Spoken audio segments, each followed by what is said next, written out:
આજે મારી ઘરમાં કોઈ શાક નથી પડેલું, કશું બી નહોતું. ત્યારે મેં વિચાર્યું કે હવે મેં શું બનાવું, તો મેં અહીંયા સેવ આ ઘર પર બનાવી હતી. તે સેવ મારી પાસે પડેલી હતી અને એક ટામેટું પડેલું હતું, તો મેં ટામેટું કાપી લીધું છે મસ્ત. અને એક પ્લેન ગરમ કરવા મૂકી દીધું છે.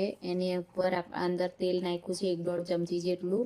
એને ગરમ થવા દઈએ. પછી મેં વિચાર્યું કે ચાલો હવે મેં શું બનાવું, તો મારી પાસે એ પડેલું હતું, તો મેં કીધું ચાલ અને આજે મેં સેવ ટામેટા જેવું બનાવું. તો અહીંયા આગળ તમને મેં બતાવું છું. સૌથી પહેલાં મેં રાઈ નાખી છે, પછી જીરું નાખ્યું છે, પછી મેં થોડું લસણ ને લીલું મરચું એક પીસી દીધું હતું, એક મસ્ત સાતડી લીધું છે.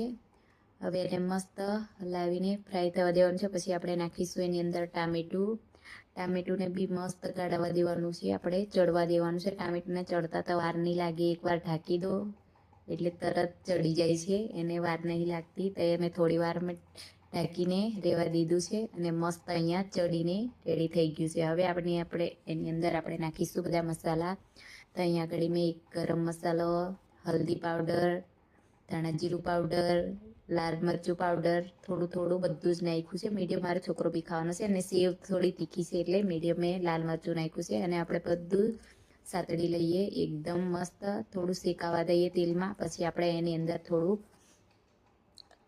શેકાઈ જાય પછી આપણે એની અંદર પાણી નાખીશું, થોડું સેજ મતલબ થોડું રસાવાળું જેવું થઈ જાય એટલે પછી આપણે એની અંદર નાખીશું સેવ જે આપણી પાસે પડેલી છે, જો મસ્ત થઈ ગયેલી છે સેવ, એને આપણે નાખી દઈશું. થોડી વાર એને આવી રીતના નાખીને મસ્ત બધી હલાવી લઈશું.